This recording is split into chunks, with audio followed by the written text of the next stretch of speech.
Here's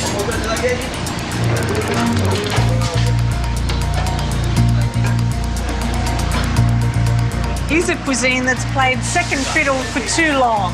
It's vibrant, spicy and full of tradition. Welcome to the delicious, distinctive world of Pakistani food.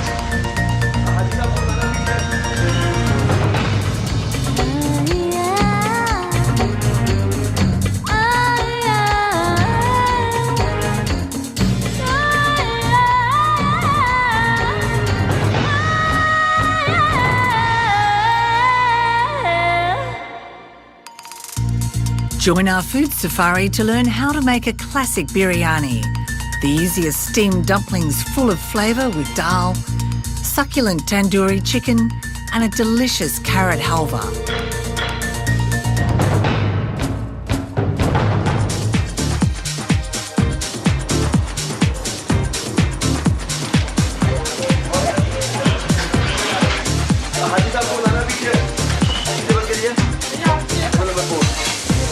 We've got the best of both worlds. We've got the Indian cooking styles, we've got spices from the Indian subcontinent, and we've also got the cooking styles and spices that you get from the Far East and the Middle East.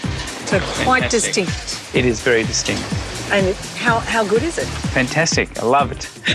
Best food in the world. Basil Daniel was born in Pakistan and moved to Australia, starting his restaurant O Calcutta in the late 80s. It featured the food of the subcontinent and won him many awards over its 19 years. At home, he cooks a range of dishes learnt from his childhood in Lahore. Pakistani food is misunderstood because the food that we see as being Pakistani food around the world is predominantly Punjabi food, which is very similar to Indian food. I guess the main difference between Pakistani and Indian cooking is we are meat-based and the Indians are a lot more vegetarian, but a big component of our cuisine is the pulses, is the breads and the rice, and they're the basics that we use, and add the red meats to it. So in Pakistan, would you only eat Pakistani rice? Well, I guess we do because we consider Pakistani rice to be the best basmati rice in the world. It's slim, it's long, it's very aromatic. So why would we eat anyone else's rice? In our cooking too, we use a lot of ghee. Ghee is fundamental to everything. If you can't cook without ghee, so if your ghee is clarified butter, it's actually got a higher burning point. So when you do cook your spices, it's great because you can actually fry your spices a lot hotter and get the flavours out by using ghee. So you can't have Pakistani food without ghee? You can't, no, that's fundamental to our cooking. Ghee is number one, next on the line is mustard oil. Well, we couldn't cook without spices. I mean, spices, I guess, makes our food of the gods. You got a whole range of spices here. You got the whole ground cumin, and you got cumin seeds. You got coriander seeds, and then you got ground coriander. And the best thing is don't buy large quantities, buy small quantities. Grind them, roast them as you need them, and unless you're going to use them within 2 or 3 days, just don't keep them. You just lose the flavours, the aromatics of the spices. Chili is one of the basic components. The Kashmiri chilies give a very subtle chili flavours without being very hot, whereas these ones here will blow your brains out. This is also, that's another one, we use chili seeds, or also used crushed chilies. We use cloves, a fair bit. Cardamom is one of the spices that's used in literally every recipe. You've got the green cardamom, which is fresh, gives strong cardamom flavours. Or your red meat curries, you've got the black cardamom. Now this, you use only very little amounts of it because they're extremely strong. One of the spice blends that's used a lot in our cooking is garam masala. We add together ground cumin, ground coriander seeds. They've already been roasted, and chili and cardamom, and we grind them, blend them together, and we make the garam masala blend, and that's used in a lot of curries and a lot of stir fries. These dried plums here, we use that in biryanis. And what sort of flavour do they give? So it's a good sweet and sour taste. Saffron, huge. We use saffron in curries, in biryanis, in our sweets. one of those subtle spices that we use in literally everything. Pomegranate, we use whole pomegranate and also dried pomegranate. Again, you've got that sweet and sour taste, which is beautiful, but it's got a nuttiness about it as well, which is magnificent.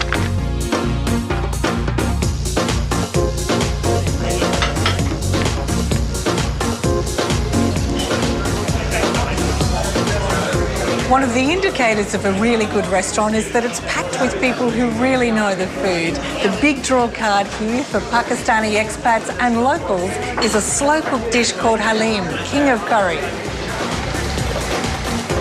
Halim is a mix of pulses, grains, meat and spices cooked slowly, up to 6 hours to make a rich, thick, satisfying dish. Javed Chowdhury says he was the first in Australia to open a Pakistani restaurant. He's still going strong 30 years later. One of the dishes always on his menu is halim. It's a true taste of Pakistan. You can get you go to any street, you will find out the halim.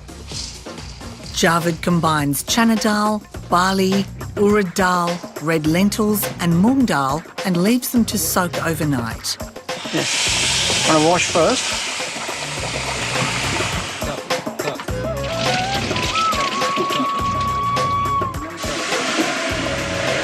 In a large pot, he adds crushed garlic, blended ginger, water, beef and bones, and cooks for around 2 hours. Put the lid on. That's it. He then removes the bones and continues to boil until the meat starts to break down. You can see that the pieces there. Yeah, beautiful shreds of meat. It smells good cooking, doesn't it? Once the meat is blended completely, he adds ghee, Just touch saffron. saffron colour, Beautiful yellow colour. Yeah.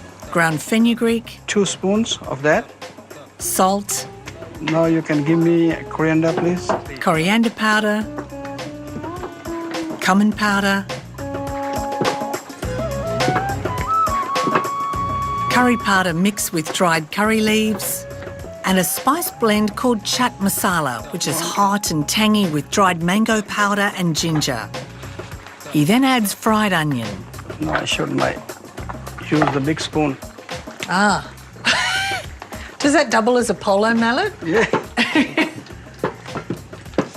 We just add the garam masala and that's it, it's ready. And finally, a few spoons of garam masala right at the end for extra flavour.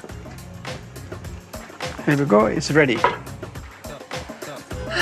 Well done, thank you. Thank you, no, my pleasure. It's served with green chilli, julienne ginger, coriander, fried onions and lemon slices.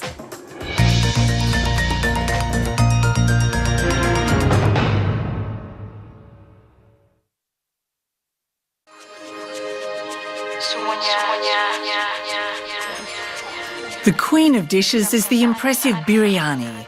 There are many versions of this spiced rice and meat dish across Pakistan. The best, it's said, comes from the province of Sindh. In Pakistan, we have a marriage, we have a birthday party, we get together party everywhere. Especially, we make biryani. Everybody loves So it. that's the dish of celebration? Yeah, that's Yeah? fine. Sonia Kayani is a most unusual woman. She trained as a chef in one of the Pakistani 5-star hotels, joining a largely all-male kitchen brigade. In Australia, she heads the kitchen at O Calcutta and loves cooking traditional food for her family.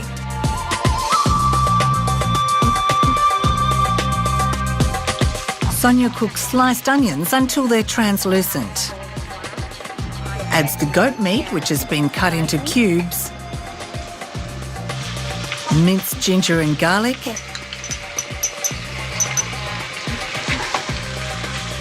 and some natural yogurt. This is very good. Some cloves, not too much because it's really strong flavor. Cardamom, green cardamom, maybe 5, 6. And this is a cinnamon stick. Good smell and looks beautiful, no? That's lovely. That's why I put it. Maybe 4 or 5. Wow, that is a lot of cinnamon. And now I'm going to put red chili,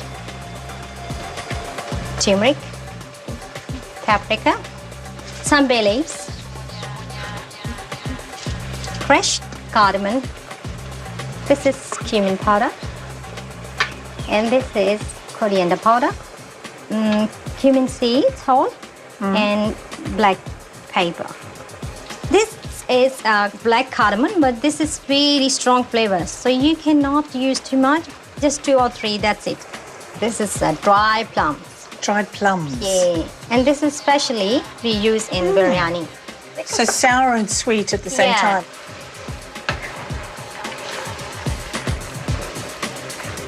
Sonia then adds a cup of water, along with some large green chilies and a good sprinkling of salt. The curry cooks slowly for 45 minutes. In the meantime, she cooks basmati rice that she's soaked for half an hour at a rapid boil with a few cardamom pods. Half the rice is put to one side. The other half she adds a large amount of saffron to, which she soaks briefly in milk.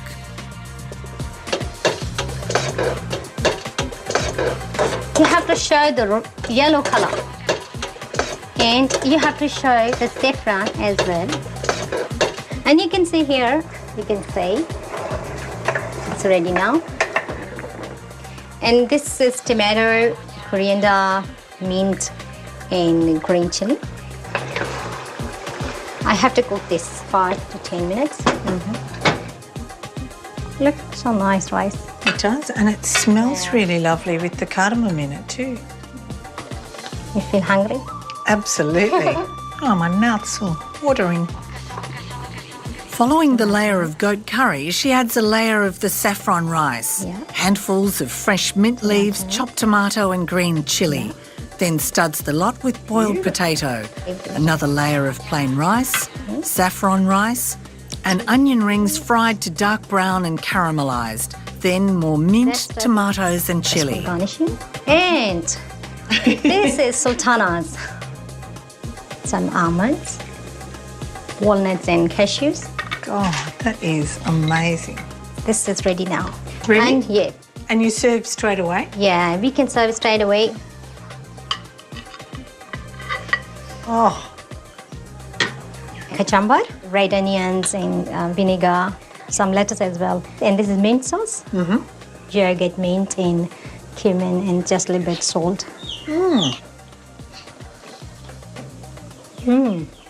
Right? That is absolutely divine. It's not spicy. It's beautifully spicy.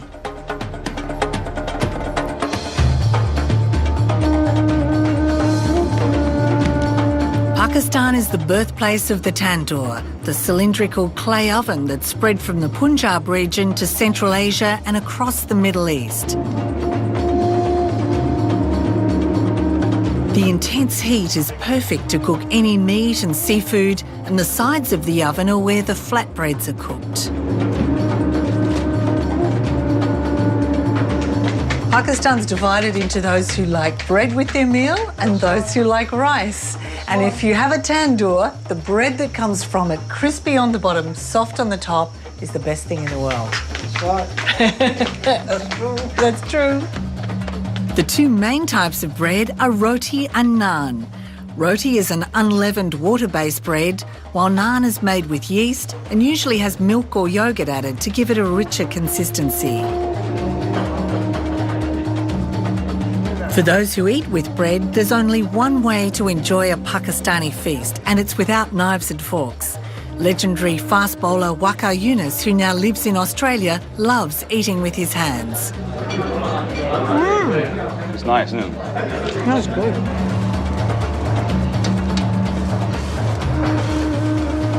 It takes a dedicated cook to have their own tandoor, but Nigat Hassan says she and her husband entertain so much that their tandoor never quite cools down.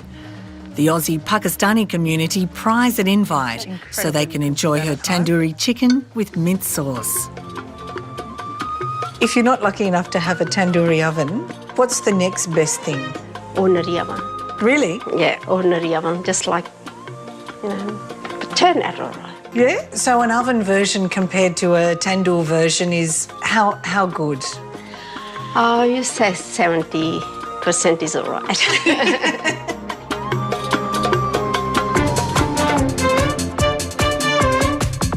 I get the plain yogurt. I add the ginger. Then I get garlic paste. Then I get the tandoori paste, food colouring, cumin seeds, coriander powder, garam masala. And garam masala is quite strong flavour, so you don't put too much. Salt, you add your chilies. If you have too hot, then you can't really taste the other spices and it ruins the flavour. So the art here is the right blend of spices. Yeah. Then turmeric? just tiny bit. And you mix them really well. And with the Pakistani cooking, we usually mix it by hands. Ah, good. So that's if you really want to go through, the spices into meat, you have to use your hands. There's only, If you marinate for 2 nights, it'll be a little bit better. That smells so beautiful too. And it's very easy. It is, isn't it? It's very easy. That's the easiest meal you can cook. Tandoori chicken using thigh fillets can also be cooked on a rack in a very hot oven. Just thread it through, do you? Thread it through so it doesn't fall off in the oven. Yeah. Now, you said normally your husband does this. Yeah, he does that. So it's the same in Pakistan. The men are at the barbecue. Yeah, that's right. All right, the other one is ready. That's going to give you beautiful flavour, the cold flavour.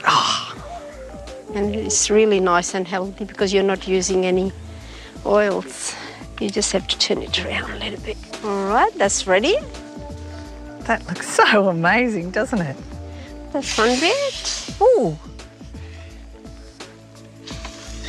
That is incredible you can do that at home. That's ready. Ready? Good.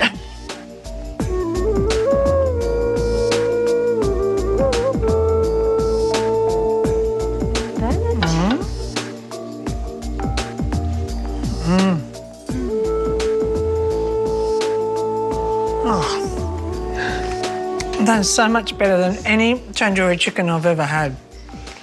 Thank you. Thank you so very much.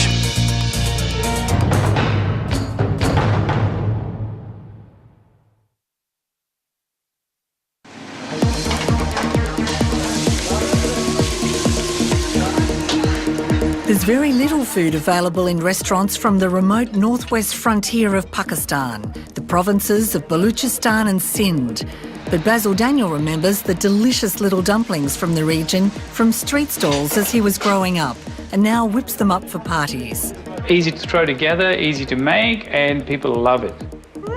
And very pure Pakistani. And yep, straight off the boat, Pakistani.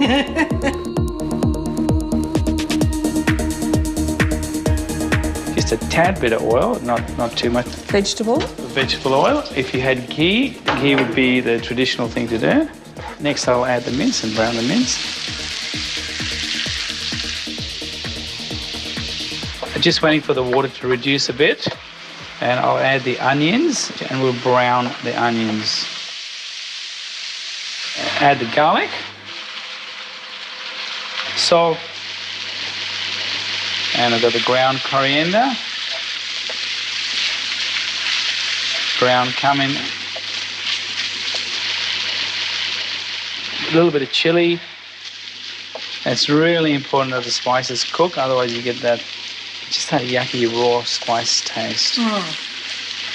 Now we just let the mince come down a bit so it's not so hot, it's just been cooked. We've got the wonton wrappers. So there's one wrapper, a spoonful in the middle. That's a lot in that wrapper. So moisten it so it's nice and moist. You run your finger, see it changes colour, the wrapper, because it is wet. And you know it's wet. If it's not wet, it won't stick as well. Okay, pinch opposite corners in the middle and just pinch them and run your finger slightly down the end of that. Bring this over and just pinch it slightly, just over the top of that. Bring this over and pinch it slightly just over the top of it. And just a nice tight pinch so it actually stays together. So there you go, you got the little mantu there. Well, you've done your first mantu. Thank you. try to keep the top not as thick so that it doesn't take as long to steam.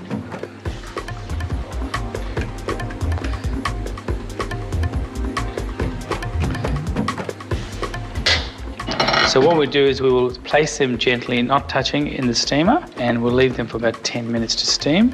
And you'll see the pastry becomes translucent, and then we know they're steamed. Perfectly formed. The ones you made are fantastic. Get that in again. Just like they do the old country. Again, the next thing we do is we garnish with just a hint of yogurt to moisten the top, then some lentils, and then just a sprinkle of coriander. Put it in your hand. If you're Pakistani, your taste buds are attuned to having something sweet at the end of a meal. Waka Yunus says sugar-coated fennel seeds are a great fresh taste. Others like something more substantial.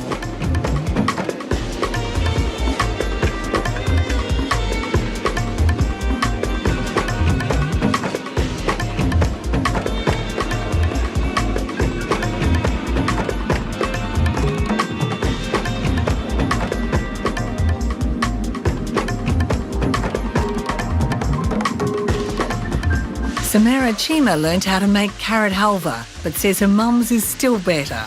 When I go out to dinner, I look at the sweets menu before I look at the main meals, and then I decide whether I'll have an entree or a main based on the sweets. Same! Yeah.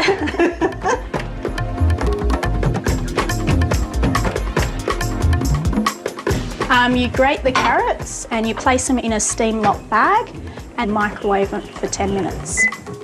Okay, so now that the carrot is done, we remove it. Now, whilst we let that cool down a little before opening it, we'll put the ghee into the pan. Now, we've got the pan on high to allow the ghee to melt. 6 or 7 cardamoms, and we crush it, just so we can get the peels off and remove the cardamom from the inside. Gently pull it away. Okay, so then we just pour it into the oil. And we just stir it. You just let it fry for a few seconds. We just allow the flavours to come out. Then we pour the carrot in. So what we're doing, we're just allowing the oil to cook through, and eventually the oil will separate itself from the carrots. So we've got some almonds and pistachios, and we cut them up in even pieces. And then we just pour it on and mix it through. I think a sweet lover could, justify this anytime, don't you reckon? Oh, yes. I've got great justification for this. So what we do now is add the sugar to make the sweet sweet. And just mix that through. You take a tablespoon of ghee. Samara makes a cheats version of the reduced milk needed for the recipe using ghee softened in the microwave, cream and milk powder. Just slightly mix that through. Oh, look at that. We pour it into the mixture and mix it through on high.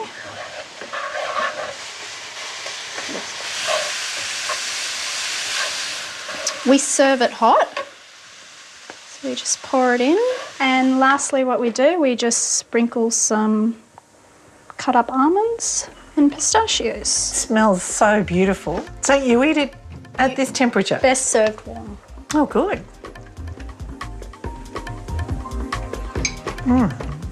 What do you think? That's really nice. Yeah? I was sort of thinking it'd be like carrots that you have at main course, but this is completely different. And very sweet too. It's yummy. On our next safari, the smoky delights of Croatian food. Simple, rustic and incredibly delicious.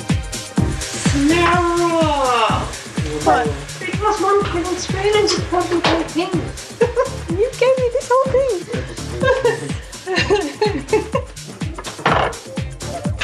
I'm shaming her. On camera too. You're right. I know, I'm